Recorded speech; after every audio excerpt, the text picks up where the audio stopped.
This episode is an audiographic novel blending spoken narrative, music, and visual elements. All scenes are generated with AI. The result is a hybrid experience within the science fiction and heroic fantasy genres, balancing storytelling, poetry, and technology.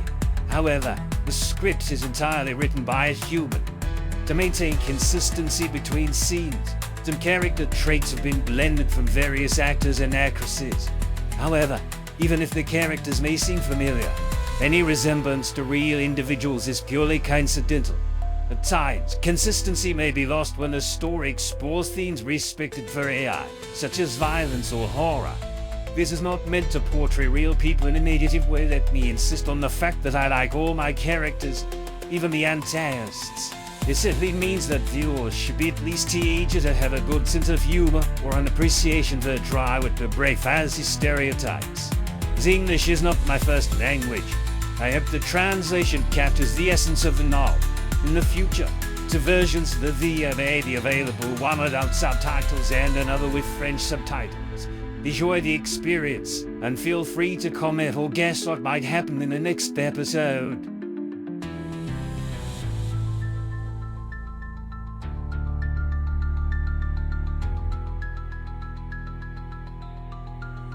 Starting a story is never easy. So, let's say it all started in this room some weeks ago when I awakened to undeath for the 12th of 13th time. I do not remember always exactly. I am amnesiac. And last but not least, I am also a vampire. But do not be afraid, though I am not the thirstiest one. You can listen to me safely. Alright, keep your distance if you prefer. The story started a long time ago, even before your first death. But started when it is becoming interesting, please. So, I awakened again from oblivion with no memories left, a blank page in this world. All I knew was that I was the daughter of incarnate evil, and that I had many nicknames. Not all of them are pleasant. But you had plenty of free time. Time to read, read, read, read until you slept like a baby. Of course, I was sleeping, reading, and already talking to you, my dear, annoying crow. And thanks to you, I discovered the story of the planet. I learned that long ago, mankind landed on Fodim.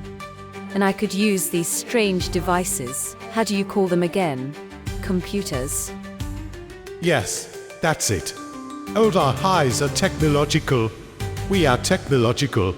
You may believe we are monsters, escaped from fairy tales, but we were designed. We were engineered by the demiads, when their power and science had advanced enough to create beings like us, vampires and talking crows. And to add a touch of mystery, right from the beginning, one of those godlike ancient beings had foreseen what could happen. I means the dark fairy, she had a knack for guessing the future, all while analyzing the past and present. And she wrote in poetry. Cryptic poetry, but let me show you what it looks like. Here is an excerpt.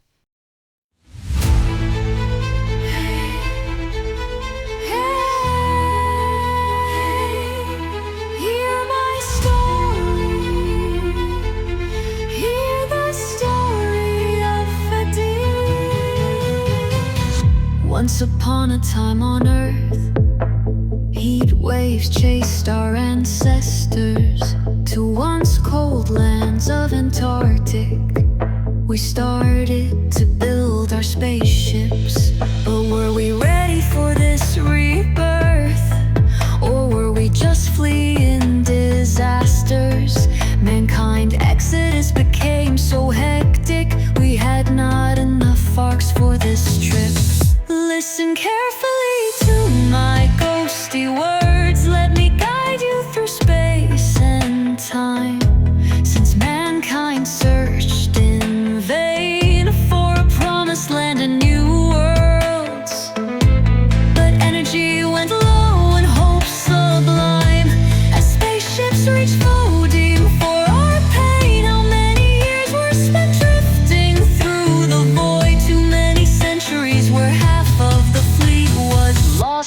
destroyed. Hey, hey, we had found 4 stars and 3 moons. Oh, oh, oh, nobody saw the nemesis that would come soon. Hey, hey, an eccentric gas giant planet, changing the gravity feels like a myth. What was the best choice? Stay in orbit and hope for the best. Through asteroids, rain, and death, precious seconds were wasted without a voice, until a pilot dared to put her plan to the test. Land on Fadim, holding all our breaths with almost no fuel left, and our wings like burning metal as our fleet pierced the stormy clouds like molten petals. 1,000 ships follow, 1,000 ships preferred to drift away, hibernating the crews for future rescue, becoming space tombs hollow. Since those who had chosen the other way would all die crashed, burned or sunk in blue oceans of Fadim. Hey, hey, we had found 4 stars and 3 moons. Oh, oh, oh, nobody saw the nemesis that would come soon. Hey, a giant eccentric gas just planet, changing the gravity feels like a magnet. So many tried to splash down, so many tried not to scatter their vessel, smashed on the ground like technologic shards in the jungle or mountain crown. But only one pilot managed to brush the wave yards, and in a quiet bay her ark nestled. Zenastarty was her name, and she saved us all. Zenastarty knew how to end this vertiginous fall.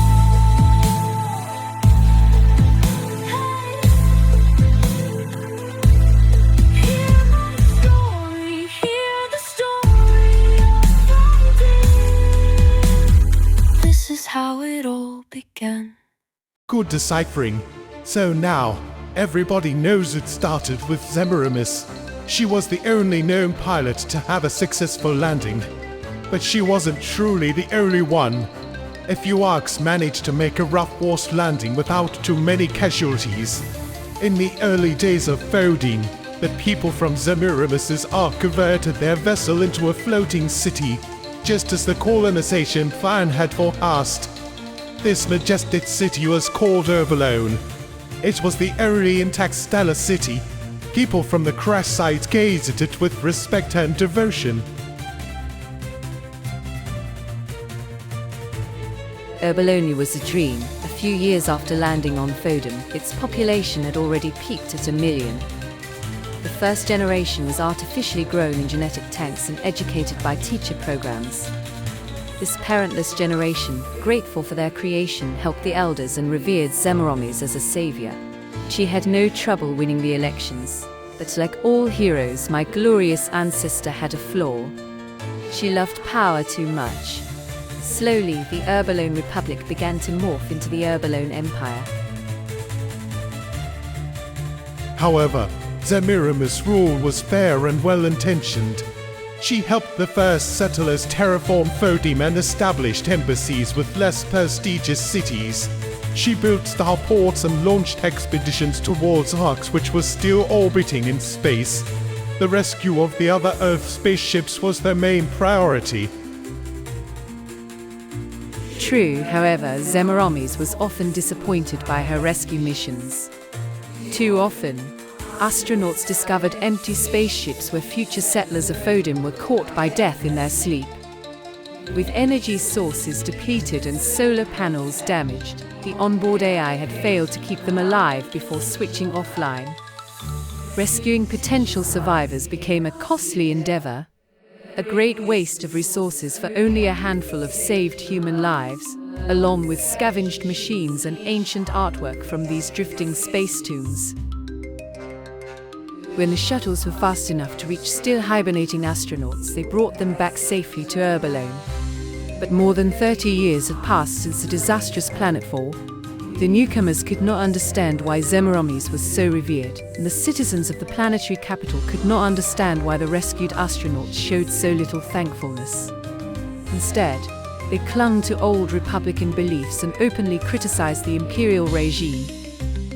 Dear Zénastarty, you are going to bore our audience at this rate, so come on.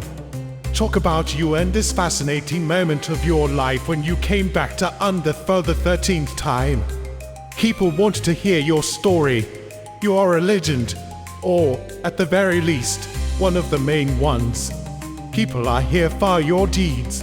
They want to see how a princess became you, a shameless, cold-blooded killer, brutally thrust into the heart of the prophecy.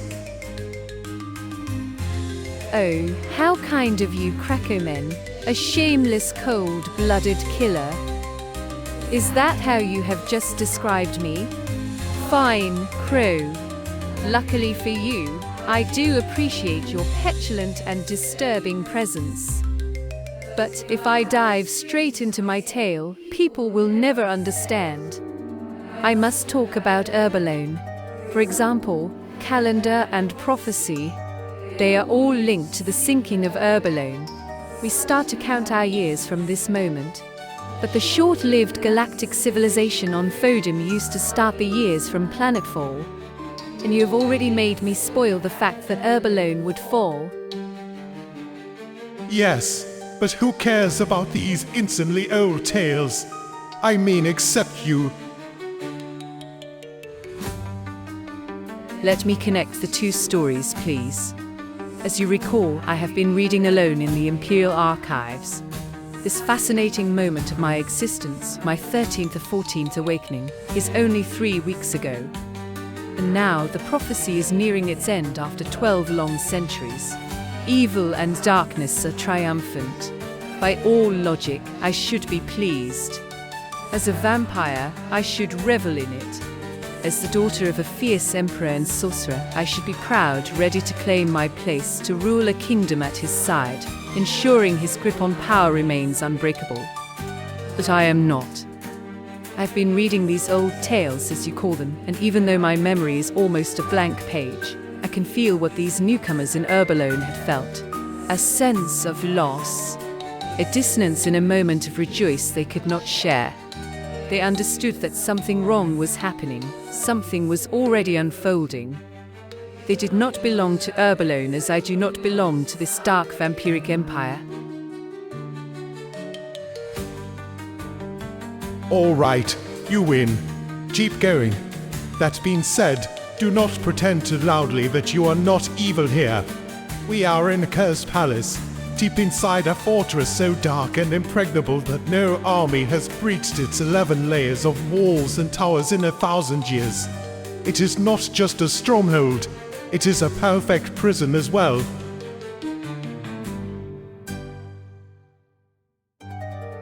I did not witness my father's final victory. I was dead in my coffin. They awakened me again recently at the beginning of year 1200 after Urbalone wreckage. I paid attention to Courtiers' talks, and I had already guessed that what they were allowed to reveal about my fate did not overlap nicely with truth. There were gaps and lies in their narratives, so I began to doubt who I could trust. I read the prophecy again and again, convinced that the end was not already written.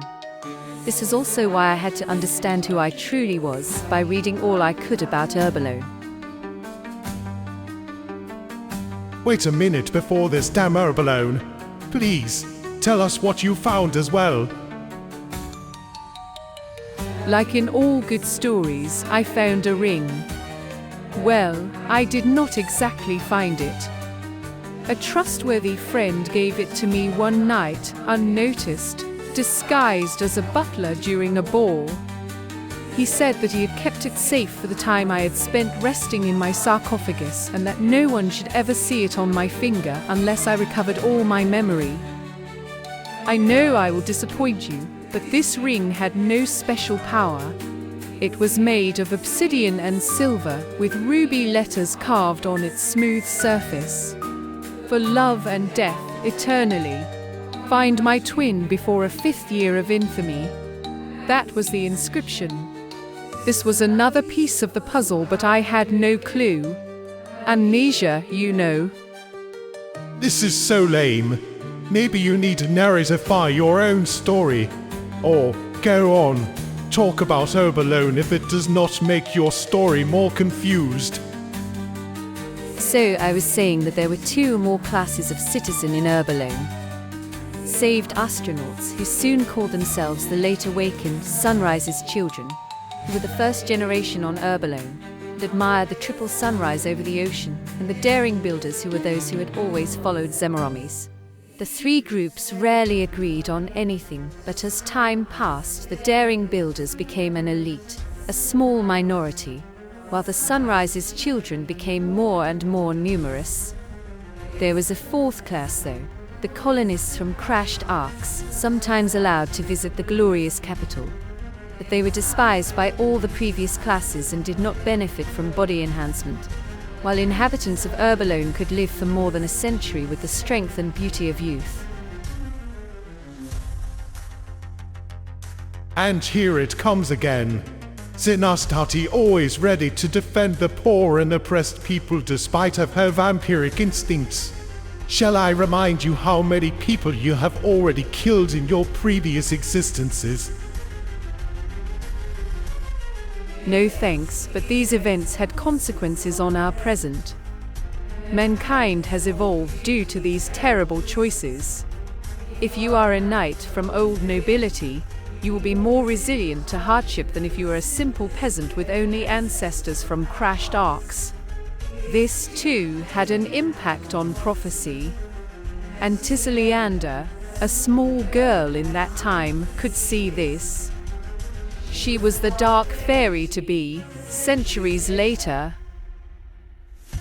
Yes, of course. Someone smart as Tesseliander could understand how rotten was becoming the Urbalone Empire. It was built on a myth. Save lives, trust Zemiramis, expand Urbalone.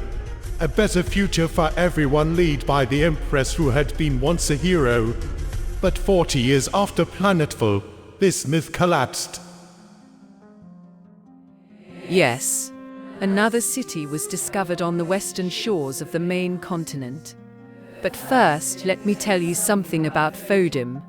It orbits 4 distant suns and fortunately has a reasonably thick atmosphere with a strong greenhouse effect, which is an essential shield for a telluric planet like this. Even more intriguing, its rotation is locked to the stars, adding a layer of symbolism to this scientific anomaly. We endure epic storms from time to time, but the temperature contrast between the planet's light and dark side is not too high. Urbalone was the rising power, built upon the eastern archipelago of a continent that would later be called South Okumenia. But on the western cliffs, where the 3 suns seemed to linger eternally on the horizon, another ark had made landfall. Unlike Zemiramis, the pilot of this ark remained anonymous, rejecting all titles and glory. The city they founded still clung to the principles of democracy, and to Zemiramis and a growing empire, such defiance was simply unacceptable. Boring. You are still lecturing us with politics. For everybody, we live now in a magic, supernatural world, where monarchy is always the best choice. Of course, but there are many kinds of monarchy. Now stop interrupting me, please. It is already a challenge not to lose my thread, juggling with my ring, my amnesia, my vampiric condition, and the almost forgotten chapters of our history. Ek, what was the name of this city, again? It was erased from the archives, but what is known is that Ninagash, Zemiramis' first husband, unleashed the power of its aircrafts and troops to destroy this inland city in a war which raged for 10 years. This is the point where our so-called fantastic bloodlines tend to intertwine with history. The offspring of Ninagash tended to be arrogant, mad, and imbued about its own prestige and power. He was a brutal man, a commander, only interested by conflicts and opportunities to show his tactician skills. Just one question. My dear sweet bloodthirsty princess, is Ninagish one of your ancestors? Yes, alas, he is. And you, my dear Krakomen, are playing a dangerous game. Well, you are not ill-tempered for a member of the Barossa dynasty. Fortunately for me. Anyway, I was talking about the Forgotten War. That was the first time Ninagash revealed the depths of his cruelty. He clashed with Zemiramis, and their dispute reshaped the empire for centuries, foreshadowing its eventual fragmentation. Though still married, Ninagash was exiled from Urbalone, branded a butcher. Their first son, Anishamash, was sent to the devastated lands not to conquer, but to aid the survivors, bringing them medicine and relief. This was stupid. She could have just ordered a full purge. A much better plan. Ish, no way. I think Semiramis simply could not bear the idea that she was not the only one to have orchestrated a successful ark landing. But Ninagash was too brutal in carrying out her orders to eliminate the rival city's power. She still wanted to be seen as a just and noble empress. In the end, Anishamash proved to be a promising prince. He gathered the survivors and founded a small settlement, Arco, a low-tech city under Urbalone's administration, but independent in spirit. From that point on, the Barossa bloodline would be divided. Some revered Anishamash for his kindness and enlightenment, while others remained loyal to Ninagash, admiring his bravery and unwavering sense of duty. Let me imagine your next words. You feel closer to Anishamash than Ninagash. True, Anishamash did not seem to inherit the hereditary affliction that plagued his bloodline. That trait was instead passed down to Zénastarté, Ninagash's second and most dreadful son. Well, Anishamash is truly dead and gone now. I mean dead. Not lingering in underth like Zénastarté. They are both my ancestors. Perhaps that is why I have such conflicting feelings about violence. Speaking of conflicting feelings, do you even remember what is actually bothering you right now? Or what should bother you? Oh yes, now I remember the ring. My father insisted I must marry a viceroy or a duke. But if I had given this ring to someone else before my last death, well, that would be quite a disgrace. The ring mentions a 5th year of infamy. How much time do you have left? I have no certainty, only assumptions and whispers. I might have ruled a city for a year and a half after a certain encounter. Then I was dead for 3 more. So, give or take less than 6 months. Try to remember.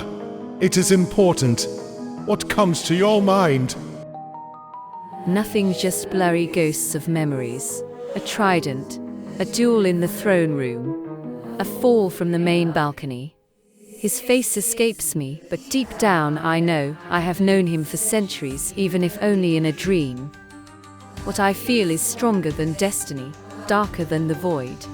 It has no shape, no name, yet I know he is out there, searching for me. Type on this old computer. Search anything to Sally, and I might have sung about an amnesiac vampire. No need for a Barnum effect. I truly believe there is something in there for both of you. You will thank me later. Twin rings, does it ring a bell? Soulmates, how did they get along so well? Back from death and oblivion, through months of loneliness, for love and afterlife, eternally, you will look for him desperately. Recognize his armored kindness, or choose the path of damnation? Will it be too early or too late? Be wise to choose your fate. Back from poverty and endless wars, through months of loneliness, for a promise you would never break, you will look for her desperately. Forget the rumors and follow the stars, or choose the path of emptiness. The world destiny is finally at stake. All your decisions cannot be taken lightly. But will you be right or wrong? Make your mind and do not be too long. Twin rings, does it ring a bell? A vampiress and a wandering knight. Soulmates, how did they get along so well? The unlikely attraction of day and night. Twin rings, ringed for the best feeling lit. Twin rings, united against all odds. Two brave rebel souls will appear as a beacon of foolish hope in darkness. 12 centuries after Urbalone sinking, ready to defy sorcerers and evil gods. Twin rings, united against the fear. Chosen hearts of recklessness, in a world being obsessed by the prophecy. They will not care about being so special, since they would already be to each other less than seraphs, but more than just lovers. Amnesia will be their most fearful enemy, only seconded by temptations for immortal glory. Kingdoms, queens, or a victorious battle, all will need to be left away without a prattle. Twin rings, does it ring a bell? A vampiress and a wandering knight. Soulmates, how did they get along so well? The unlikely attraction of day and night. A fallen paladin and redeemed vampires. Would it be the right heroes when the world collapsed into chaos? As the dark fairy, it would be my guess. Twin rings, does it ring a bell? Soulmates, ready to defeat all hell. Wow, this was meant for us, don't you think so? Oh, come on! That would be too good to be true. There is probably a catch. But it might explain a few things you have yet to uncover. About yourself. And what exactly do I still have to learn? Long story, but trust me, I am helping. Maybe in the next episode.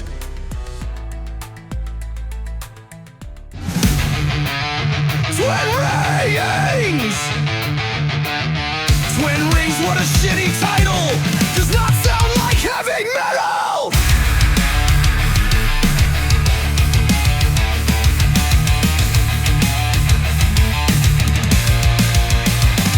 This was not meant to be a movie, only never published manuscripts. Through years of rejection, for deceitful glory eternally, the writer improved his original idea, prompting better and better scripts. Never knowing the best option, working inside his art like crazy. Fired from so many jobs you wouldn't think, but writing heroic fantasy was flowing in his veins. It was the only constant in his life, while listening to metalhead bang against a sink, following so many lanes and trying to avoid any useless strife. Twin rings does not seem epic. Symphony of darkness, good for oblivion. Twin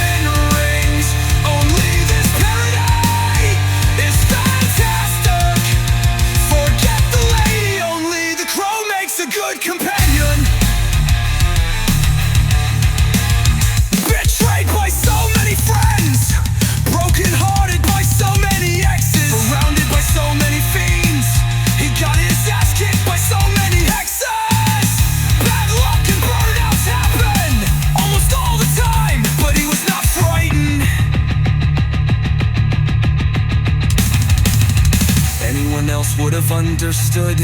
Anyone else would not have withstood such a failure. But this writer wanted to complete his masterpiece. He did not compete with such an endeavor. Call him a fucking emo, call him a freaking weirdo. It will just fuel his will to keep on writing his scenario.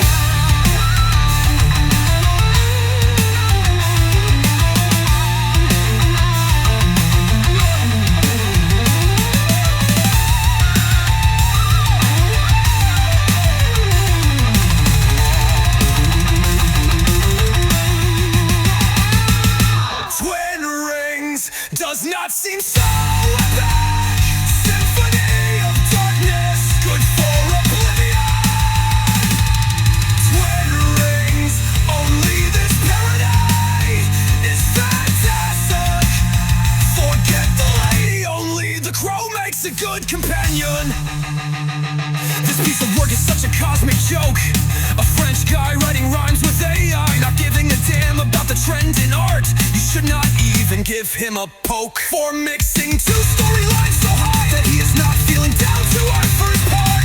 Nowadays you would think he would become resentable. Hell no, he is still creating something unbelievable.